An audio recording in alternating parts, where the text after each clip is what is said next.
Hi everyone, and welcome to EcoAct's webinar titled How Can CDP Prepare You for Transition Planning and CSRD Compliance? My name is Caoimhe Costigan and I'm the CDP Technical Lead for Northern Europe at EcoAct, and I'll be your host for today. Over the course of the next hour, we'll explore the strategic application of CDP with long-term transition planning and alignment to the CSRD. You'll discover how CDP's recent updates can lighten the reporting load against these different frameworks, prepare you for future regulations, and help to embed sustainability deeply into your strategic operations. This webinar is co-hosted by my colleagues at EcoAct and CDP. So I'm joined by Lucy Price, an account manager at CDP, Serge Diarra, who is the Sustainability, Compliance and Reporting Manager at EcoAct, and by Frankie Bright, the Transition Planning Service Line Lead at EcoAct. Next slide, please.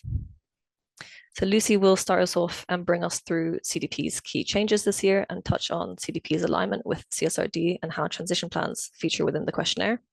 Serge will then present how you can take advantage of the synergies between CDP and CSRD. And last but not least, Frankie will take us through transition planning from concept to action before we delve into some questions at the end. And a few housekeeping notes before we get started. A recording of the webinar will be shared with all participants, and we'll have some time for questions at the end. So please do add these into the chat using the Q&A function in Zoom. We'll also address any questions we didn't get to after the webinar and publish these in the coming weeks. Next slide, please. So before we get started, we want to provide an overview of EcoAct and our partnership with CDP. EcoAct is an international sustainability consultancy and project developer with over 18 years of industry experience and more than 360 climate experts worldwide. We've been a CDP partner since 2014, and we're also a gold accredited provider. Last year alone, we supported 150 responses for over 110 clients, and I'm sure these figures will increase again this year. And our clients made up 6% of the CDP's A-list globally, and 45% of our clients achieved either an A or an A- last year. And what we've seen with multi-year CDP clients is that on average, their scores have improved over the last few years, despite more data being requested every year, and also despite the scoring criteria becoming more stringent. So without further ado, I'll pass it on to Lucy to kick us off. Hi, everyone.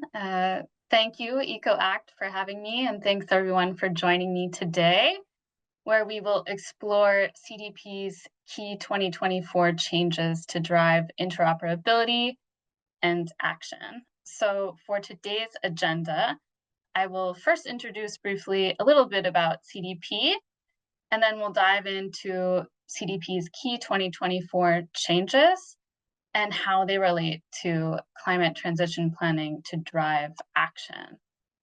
Next slide, please. Perfect. So for those of you who don't know us, CDP is a global nonprofit that runs the world's largest environmental disclosure system for companies, cities, states, and regions. Underscoring all of what we do is the belief that what you can measure, you can manage, and disclosing through CDP creates the data needed to act.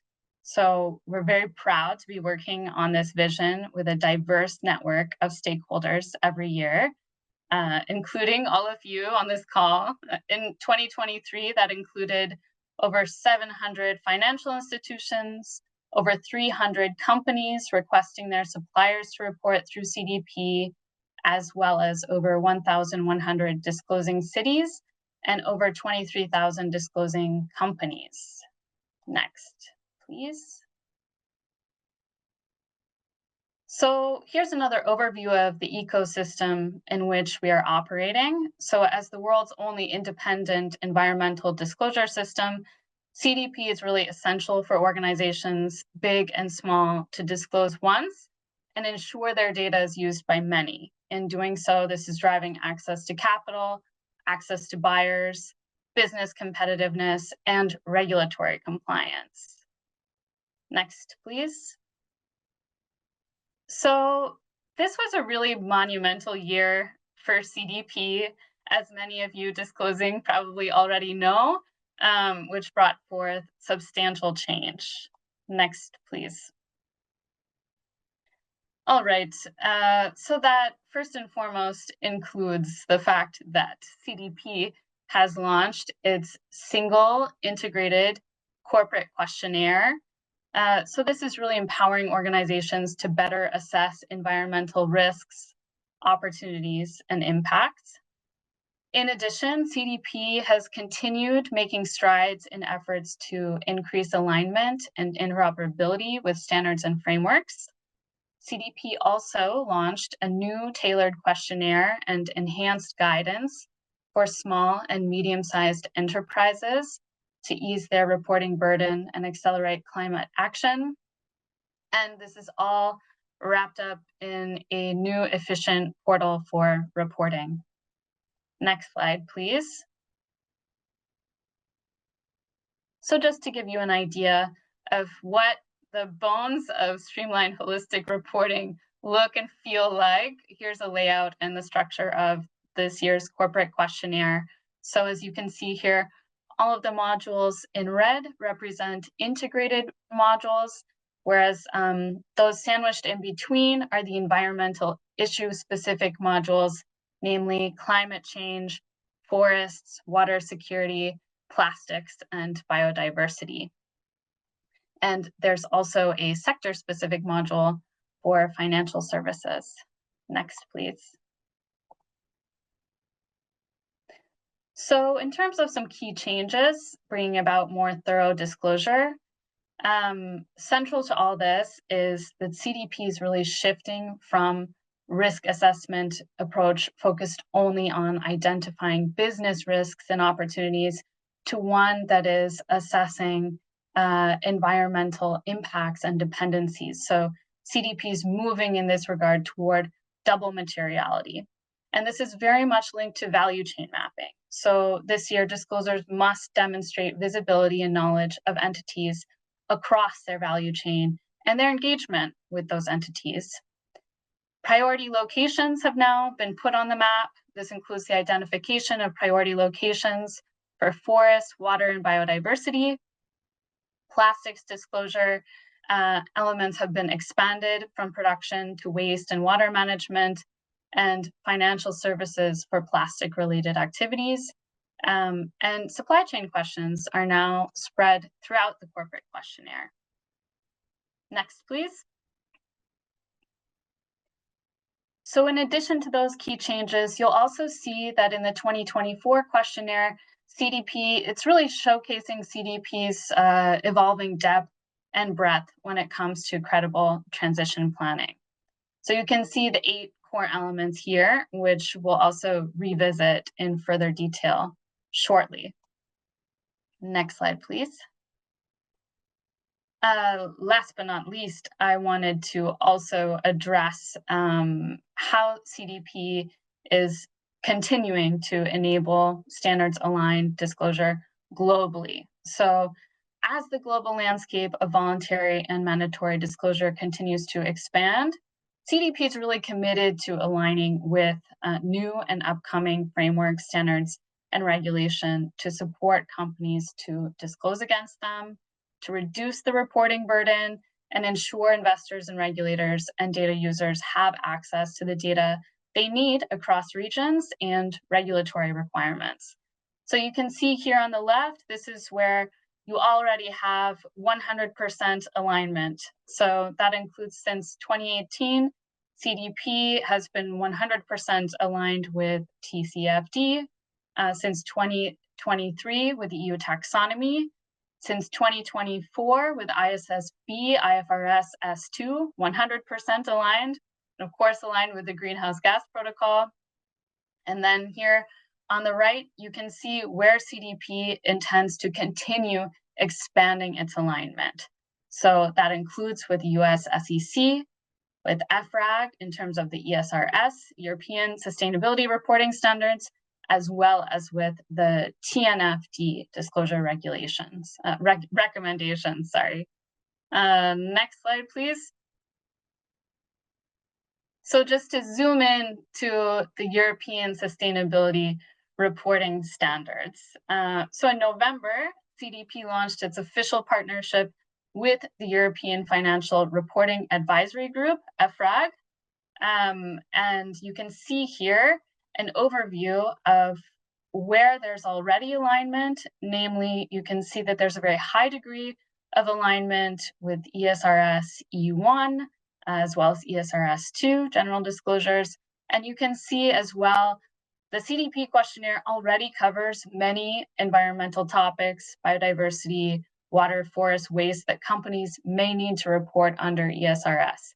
And so you can expect to already be well prepared for ESRS this year and have that alignment continue in the questionnaires and years to follow. Next slide, please.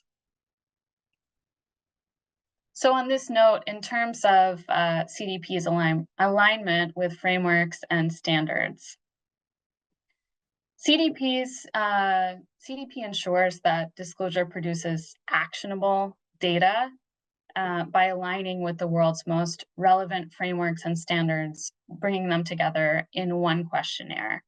The aim here is to really turn standards into something tangible an organization can use. So through CDP, companies provide ESRS, ISSB, TNFD, or SEC-aligned data directly to the global capital markets, procurement teams, and the wider data ecosystem that requires it. So by disclosing through CDP in 2024, companies both in Europe and globally will get a head start in providing consistent, globally comparable, ESRS-aligned information to investors and decision makers. So on the note of tangible and action-oriented measures, we can switch to the next slide, please, and talk about climate transition planning. Next slide, please. All right, so what do we mean by transition and what is a credible climate transition, first and foremost? So transitioning refers to taking actions that align a business model with a 1.5 degree world and a world in which natural ecosystem health is restored. So the goal here is to enable an economy that works for people and planet in the long run. So organizations typically set emissions reduction targets. They're committing to monitoring their progress on climate action, reducing their exposure to climate-related risks. And a climate transition plan is an encompassing instrument that helps organizations to align with the latest, most ambitious climate science recommendations, establish specific strategies, and clear accountability mechanisms to track progress and keep up momentum. So climate transition plans turn data into action. They better prepare the private and public sectors to transition. They support investors in making capital allocation decisions. Next slide, please. So here's an overview of CDP climate transition plan elements and their sub-elements, as well as their alignment with standards, frameworks, and initiatives. So here you can see that there's emerging convergence around the key disclosure indicators of what constitute a climate transition plan. So in the dark purple, you can see this is this represents full coverage. Lighter purple represents where there's partial coverage, and the white boxes represent where standard doesn't cover the CDP data points.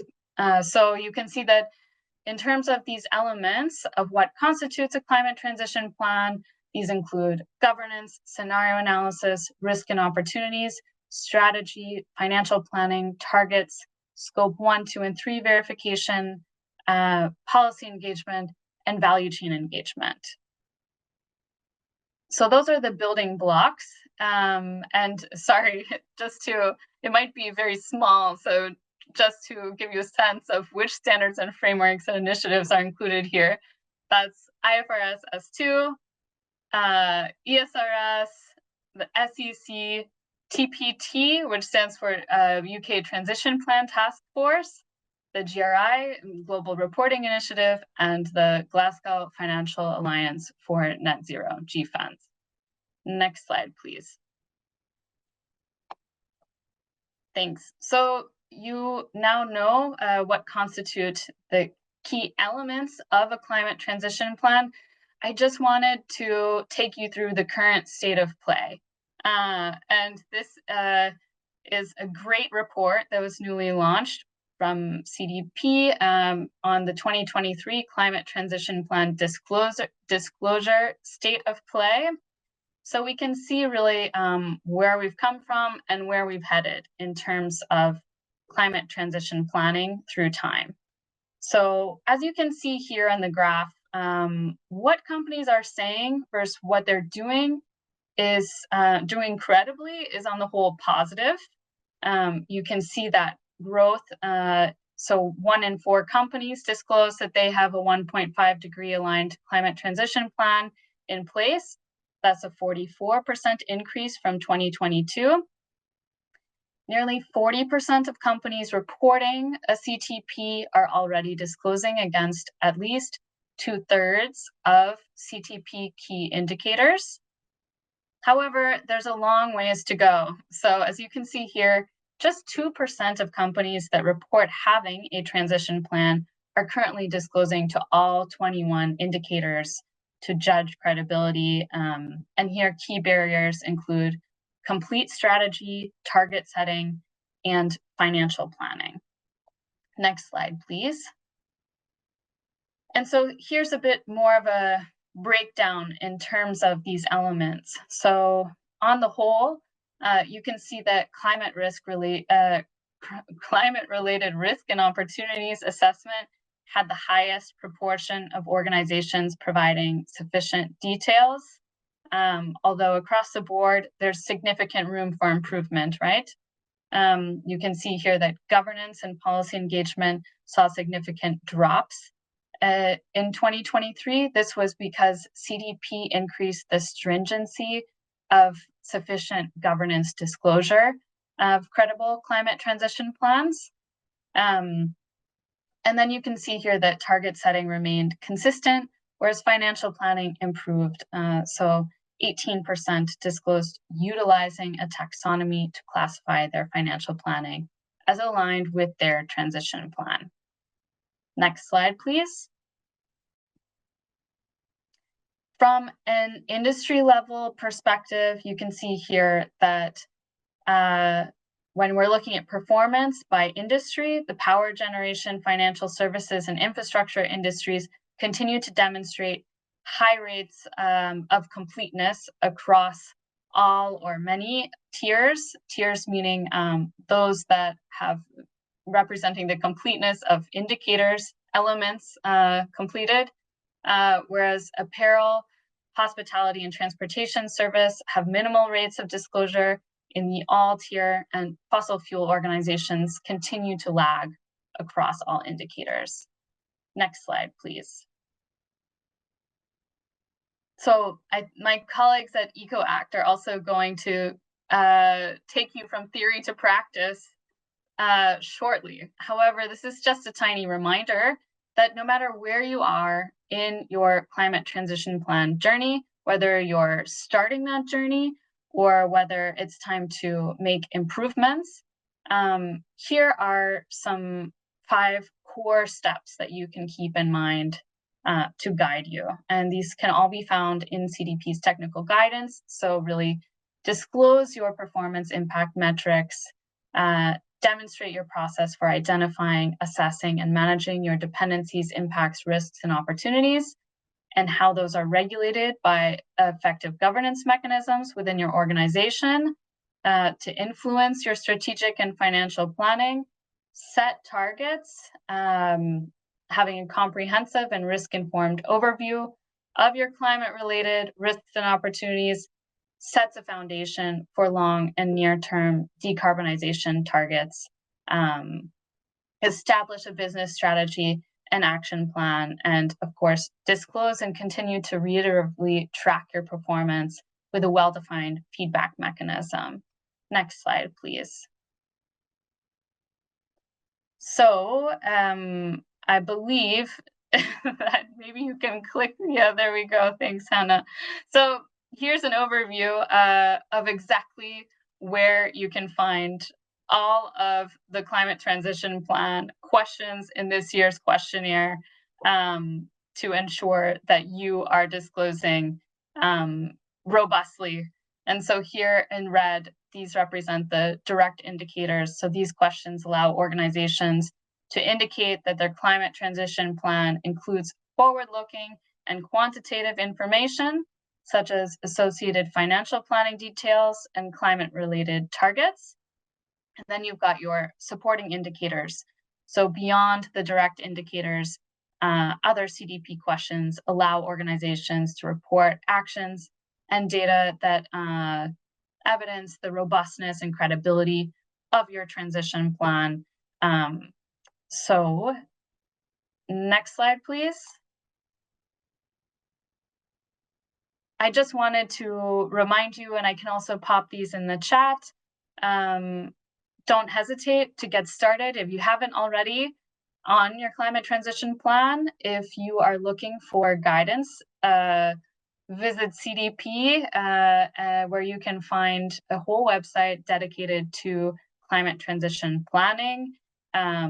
Here, all of the guidance I've shared today that can be found in the transition plan technical note, as well as in the 2023 State of Play report. So happy to also plug those into the chat. Next slide, please. All right, and so thanks for joining. It's my pleasure now to hand the mic over to Serge Giara, who will be taking advantage of CDP and CSRD synergies. Thanks. Over to you, Serge.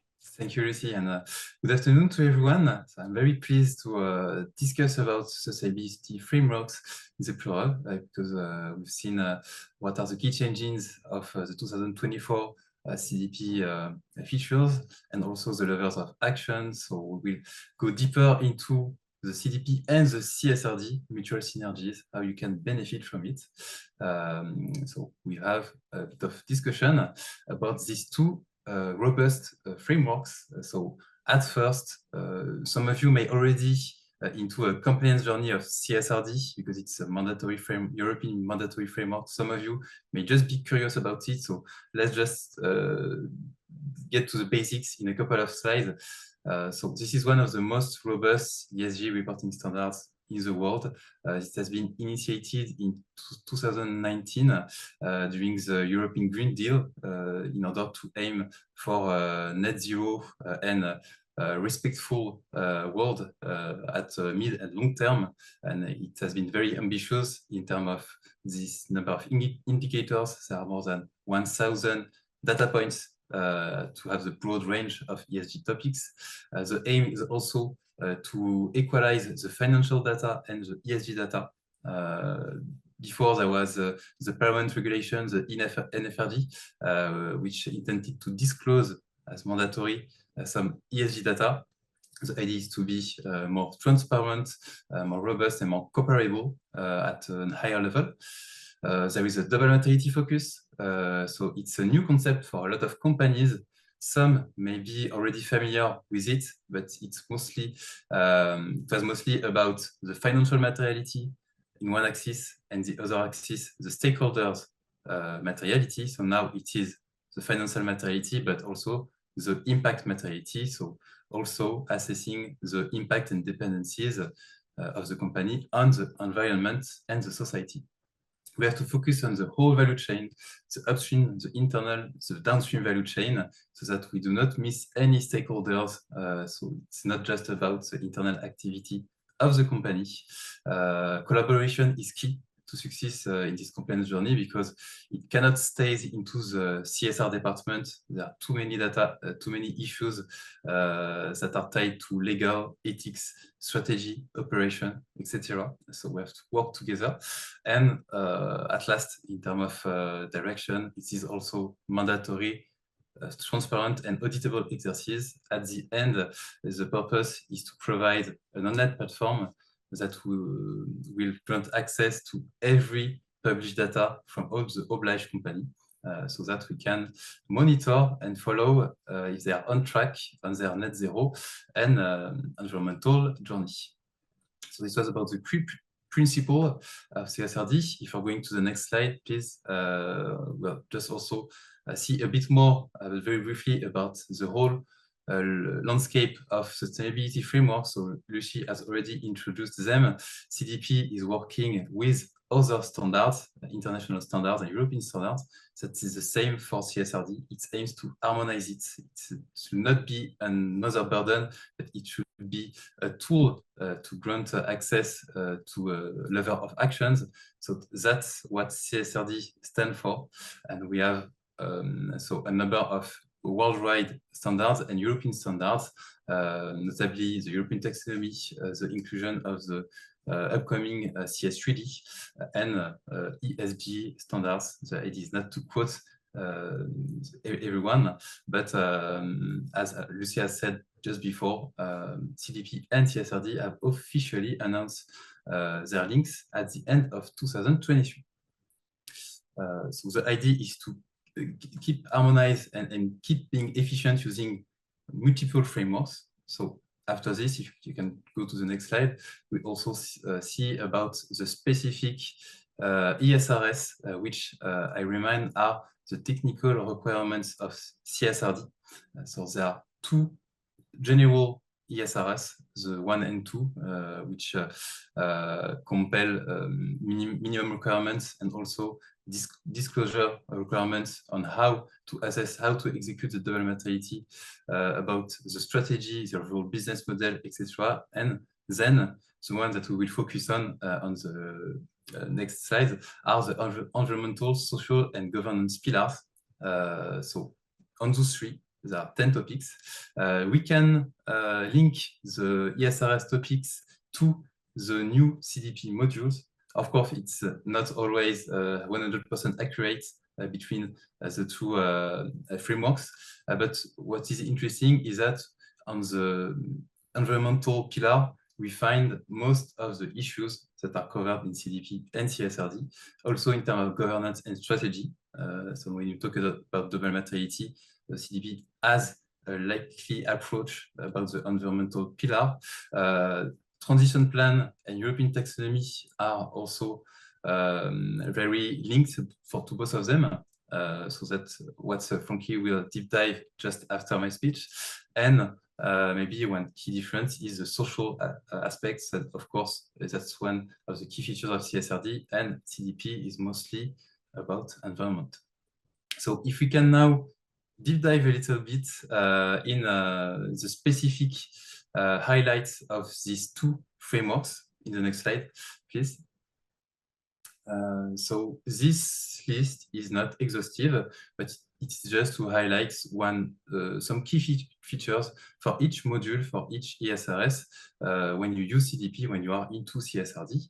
So when we start with the integrated module or the general requirements of the ESRS, as it has been introduced by Lucy, now with CDP, you have to assess impact and dependencies. So that it is quite new for companies which are more keen to the risks and the opportunity in terms of vision and in terms of driving change. But now we have also to address it, and with CSRD, it comes with a whole process of mandatory double materiality to prioritize the most and preferred ESG topics depending of the value chain and depending of the stakeholders. In the climate change, so with no surprise, CDP is an historical advanced player addressing carbon. So it is very robust, very detailed, a lot of granularity. And we can see as a first overview that the CDP climate is maybe more detailed than the CSRD, ESRS, E1, but still we have some interesting subtleties, like the locked-in GHG emissions in CSRD, which are the GHG emissions linked to assets that are obsolete in terms of carbon emissions, but that cannot quit the scope of the company at near term. And for the last forest, also we have very specific module for forest in CDP. That's not the same thing for CSRD. So there is not a soil approach, timber approach, a palm approach. So every company has to assess on their own their dependencies related to forest for CSRD. And then for the next slide, to end this run of overview, if we see water module, the CSRD and ESRS are introducing the marine resources issues, which could be linked, for instance, to the dredging of sand in the oceans, the overfishing, etc. So it's not just water, but also all about the ocean and the water ecosystems. In terms of biodiversity, there is specific emphasis on multiple frameworks, notably the TNFD, LEAP, and BRF into the CSRD. So the TNFD is Task Force Nature Risks Disclosure, which has a LEAP approach. And the LEAP approach is a tool to assess and identify the biodiversity and the natural impact and dependencies, and also the BRF, which is a biodiversity risk filter initiated by the WWF, also to help companies to assess and identify their biodiversity's impacts. And at last, the plastics. So CDP covers plastics, every kind of plastics. When it's about CSRD, it's mostly about microplastics. Then if I can help me to switch to the next slide, we'll see about the different vision in terms of scoring, in terms of how to assess performance, because if you look at CDP and EFRAG, it's not the same scheme because it's mandatory and voluntary frameworks. So as you may be aware, for CDP, there are 4 levels of maturity: disclosure, awareness, management, and leadership, depending on your question maturity. That leads to a final scoring from F to A, depending on the questionnaire. For the EFRAG and CSRD, of course, that's not the same thing because it is mandatory. So the idea is not to score, but to compare companies. So there are 3 levels of compliancy: the voluntary data points, the mandatory if material data points, and the mandatory. So mandatory if material is if you are material to one topic of environment, of social, you have to disclose. If you are not, you do not have to disclose. Also, in this guidance, there are maybe a more subtle level of compliancy because you can and you have to be transparent on most of the indicators, but for some of them, you have to justify your action. Either you can't or you can do it, and when you plan to do it. And for some, you have to do it in the near future, or you may also be obliged at the year 1 to engage into action. So that's the key differences. Have a vision about scoring and having a vision about a progressive implementation of actions. And if you can go to the next slide, to conclude, with no surprise, CDP and CSRD are very robust, class-leading sustainability frameworks. One is voluntary, the other is mandatory. So both of them have a very good initiative to save and to have in mind in the overall climate and ESG journey. The idea is to inspire of the better features of each of them. CDP is covering a broader range of actors. It's not just about company, for instance. With CSRD, we have a progressive time frame of action implementation, a broader ESG range of topics that are covered. So the idea is to nourish the strategy, the disclosure, using of the best feature of each of them. So that's all for this part. In these 2 frameworks, we are talking about transition plan, which is a big piece of work. So I'm very happy to let the floor to Frankie Bright to take it into action. Thanks, Serge. Yeah, so I mean, Lucy has already run you through the CDP credibility criteria for transition planning. So I thought today I'd focus more on kind of the practical actions and steps that you can take as a business to kind of start to build your plan. So next slide, please. So I think the first thing to mention that's really important is a transition plan is not designed to be a static document. This is a strategic kind of enabler that should be used and reassessed frequently. So, there's going to be changes in your business, there's going to be changes in market factors, there's going to be changes in technology that will mean that you need to revisit your plan and check that it's still fit for purpose. So we really need to make sure that this is dynamic and is part of your strategic planning. There's kind of 4 key stages that I would say that you want to be doing. So as Lucy said, it's assess or reassess, as we said, if you've already been through some of this process. So understand your baseline, where you are. Set your ambition. Where do you want your company to be? What do you want it to look like? What are the targets that you're going to set? And then obviously, once we've got our targets, we need to understand what the actions are that are going to enable us to achieve those targets. And then it's really kind of implementing that and driving the rollout of those initiatives within the business so that you're implementing your plan, you're reducing your emissions, potentially removing those through an offset strategy, and also reducing the risk to the business through other kind of climate related risks and opportunities. So next slide, please. So I thought I'd start obviously with step 1, assessing kind of your baseline. So this is a really fundamental part, and the bit that I want to start with to begin with is stakeholder engagement, because I think we automatically jump to data, but this is going to be about people as well. So in terms of stakeholder engagement, it's really, really essential that this is driven from the top. We really need executive sponsors, we need buy-in from the board. Not only that, they are going to be making decisions, sometimes, well, very often very strategic decisions, and sometimes there may be competency gaps. So it's going to be important to make sure that our executive directors or leadership teams have got the right understanding and information to be able to make those informed decisions. But obviously, it's not going to be all down to leadership to kind of deliver the plan. So we really need to consider other areas of the business, and particularly the operational functions that are going to be impacted and be responsible for driving those reduction initiatives. So important to think about training, important to think about some elements of change management and change readiness to ensure that you're kind of bringing people along on that journey with you and it's as smooth as possible.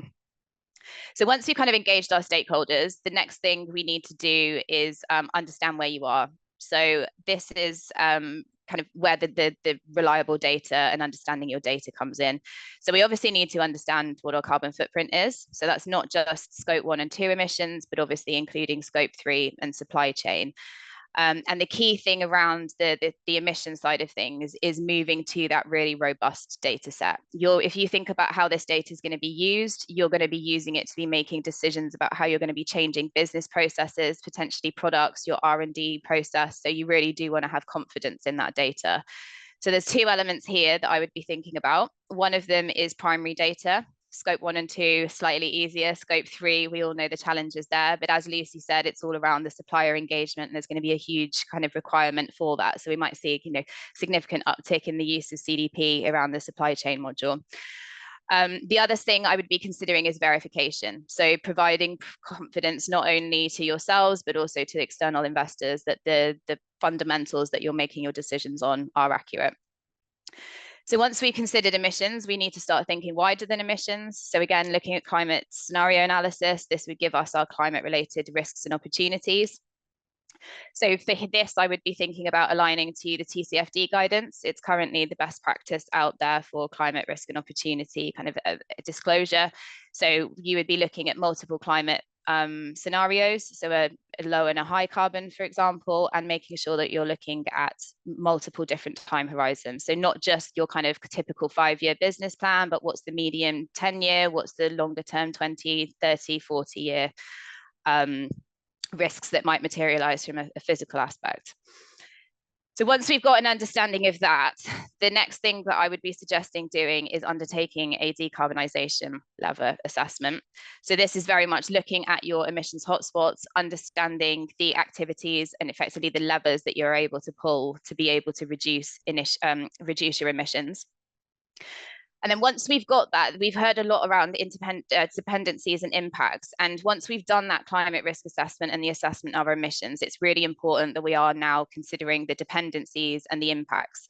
And this is something that I get asked a lot of questions on. So if we can go to the next slide, I have put together a couple of examples to try to kind of contextualize what we mean by dependencies and impacts. So if a business is kind of doing their CSA, looking at their risks and opportunities, and wants to consider dependencies, the example that I've got here is, we've got an agricultural producer that has decided that they want to change their crop mix. And the reason for this is because it will help them reduce emissions. They can use less fertilizer.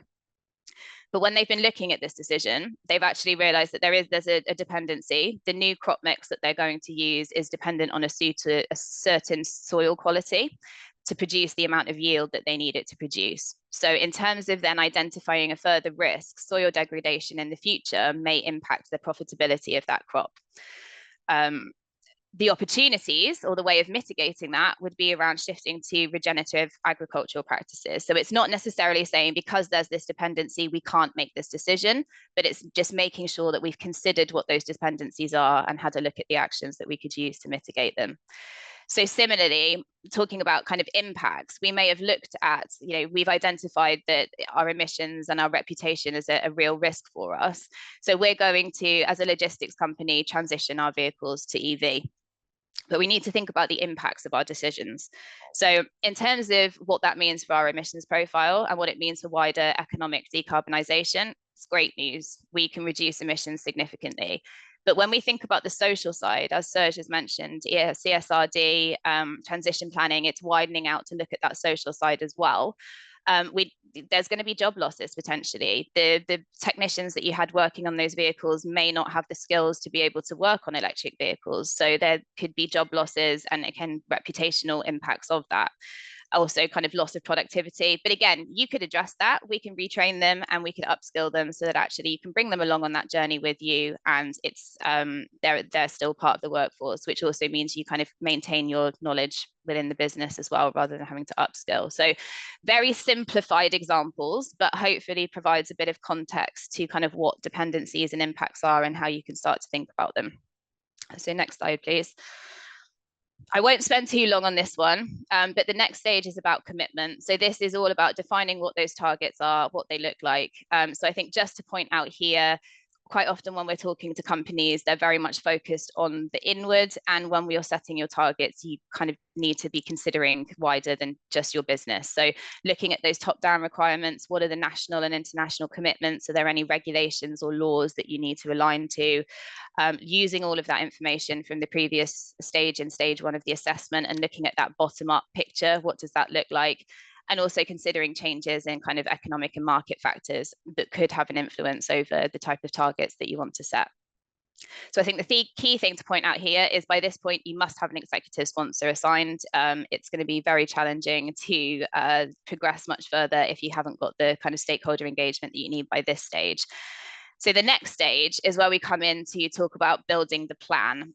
So what I wanted to move on to here is just an example of considering impacts, dependencies, and trade-offs in decision making. So again, have tried to use an example that I've recently come across with one of our clients, and just to kind of take you through the journey of how you can start to think about some of these things. So the scenario is we are working with again an agricultural company, and they've done their CSA and they've realized, or it's been identified, that decreased rainfall is a risk for them in this particular area in the future. Some extra context, they currently have a diesel backup generator for situations where there has been short periods of decreased rainfall in the past. And they also, this is a critical crop for them. So it's not that they can change the crop type. So we needed to kind of understand what the adaptation actions are. So first off, it was okay, well, decreased rainfall, we already have a system on site that we're able to use for irrigation. We could just increase the use of our pumped irrigation. Okay, that sounded like a good idea. But then obviously, if we're increasing the use of pumped irrigation, we've also got a trade-off there that we're going to increase our emissions through our emissions profile through increased use of energy. So again, it's kind of revisiting that decision to say, okay, well, what are the other options? So in terms of mitigation of that, we could move on to biofuels. So that would be a small modification to the current technology that we have on site. And we would be able to use biofuels rather than diesel, which means the emissions increase could be offset, maybe not completely, but slightly. But then if we come to think about the impacts of that outside of our emissions profile and our business are quite big. The biofuels take land, which means land is taken away from other areas of the economy, such as food production.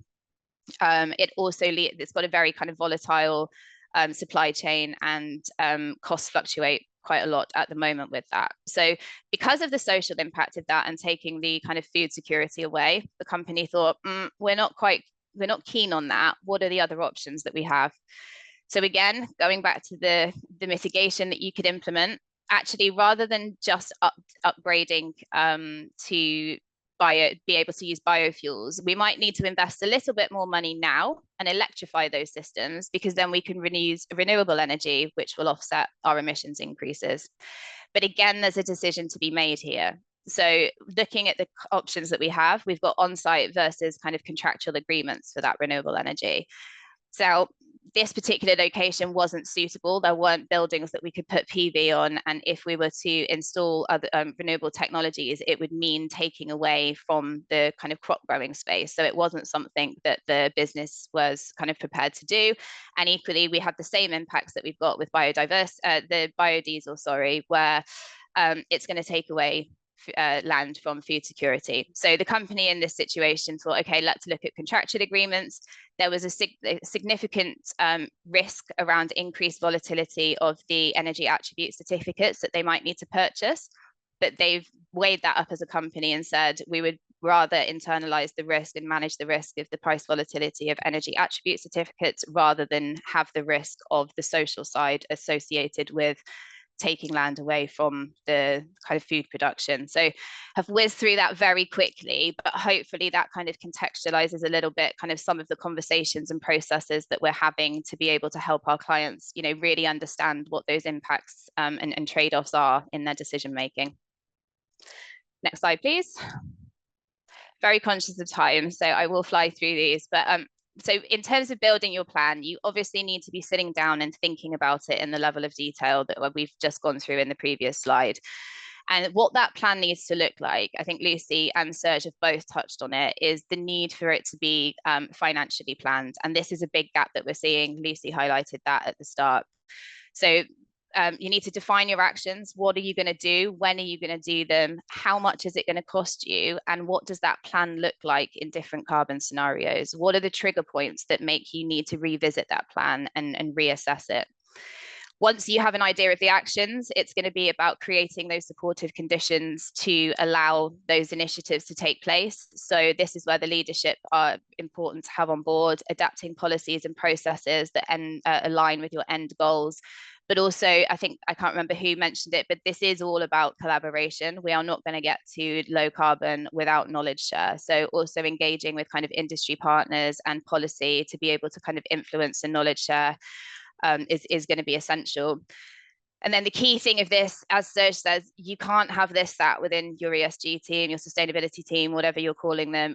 This needs to be embedded within the business. So again, you want to go back to your stakeholder engagement. You want to be engaging and training people that are impacted by this, listening to concerns that they have, and adopting some of those change management elements as well, because it's going to be essential to bring people along.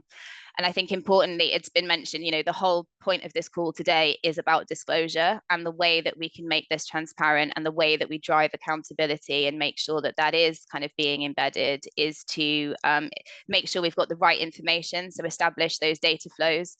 And then if we move on to the next slide, it's all about kind of the disclosure of that. So we've cascaded the responsibility. We now can implement our plan. We know what we're doing. We know who's responsible, and we know how much it's going to cost us. It's not been a shock to our finance team. So we can start to invest that money, start to mobilize the initiatives, and then, as I said, monitor and report on progress. So it's going to be essential that this is disclosed publicly, not only your plan, but also your progress against the plan in the future. And I think something that we haven't touched on today, because I think it's, you know, potentially slightly longer term, but looking at, you know, what does it look like at the end of that target, particularly for those of you that have got net zero targets in place. What does your offset strategy look like? The cost associated with some of that could be pretty significant depending on you know, size of your emissions. So it's really worth starting to embed that in your strategy as soon as possible. I think, next slide. Yeah, that was a lot, but that's everything from me. So over to you, Quiva. Great, thanks, Frankie. And thanks as well to Lucy and Serge for some really interesting presentations. Yeah, really insightful points shared on how CDP can be used as a tool to support companies on their path to compliance, and also providing actionable steps on how to build credible transition plans. We do have the rest of the session for questions, and I see quite a few of them coming in. Again, as mentioned, if we can't get to your questions during the session, we'll be publishing a blog in the coming weeks where we'll address the remaining questions. So I'll start off with Lucy. A question for you. CDP has shifted from risk assessment focused on business risks and opportunities to assessment of environmental impacts and dependencies. How is this aligned to CSRD and transition planning? Thanks. Well, first and foremost, they're aligned in their shared recognition of double materiality, right? So ultimately, all companies must ensure they're pairing disclosure on climate-related financial risk with disclosure on their cross-cutting environmental impacts incurred across the value chain. And so this year, we saw this briefly in the modules as well, but the major uplifts to reflect this double materiality are found in Module 2 and Module 3. So Module 2 is asking you to describe your process in place for assessing dependencies, impacts, risks, and opportunities across the value chain. And Module 3 is complementing this by asking companies to disclose the risks and opportunities from this assessment. So similarly, this aligns with ESRS, this approach to materiality assessments, which you'll find in ESRS 2, IRO 1, 2, and 3. And this is crucial because having a solid foundation for risk assessment and a shared lens and interpretation of impacts, risks, and opportunities is really critical to achieving credible climate transition plans. So only once a company and its stakeholders have a shared understanding of risk can they really build and implement a 1.5-degree aligned transition plan. And as we discussed, when it comes to ESRS alignment of credible transition planning elements, if you disclose to CDP, you will be well prepared for ESRS requirements. And CDP already has users well prepared with climate change, water, biodiversity, and ecosystems. And these have strong links, of course, to ESRS environmental standards. And CDP, as we discussed, is intending to expand its disclosure on these environmental topics. Right, thanks very much. I'll address the next question to Serge. Which features of the CSRD framework would be relevant for a company not subject to this regulation?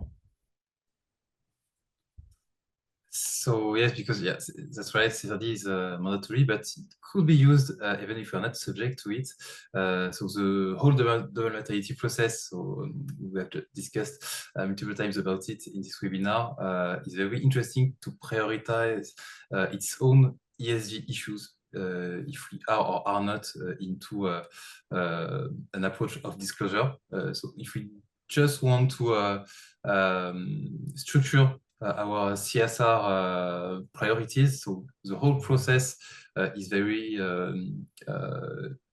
interesting to follow because it can structure and you can gather the main resources of the company without focusing on an aspect that will have very few impacts. So in terms of structure, not just about disclosure, but about structuring your own CSR roadmap, it's very interesting. And also there is an Excel sheet that is completely free, open, published by the EFRAG on the internet, which are including all the data points.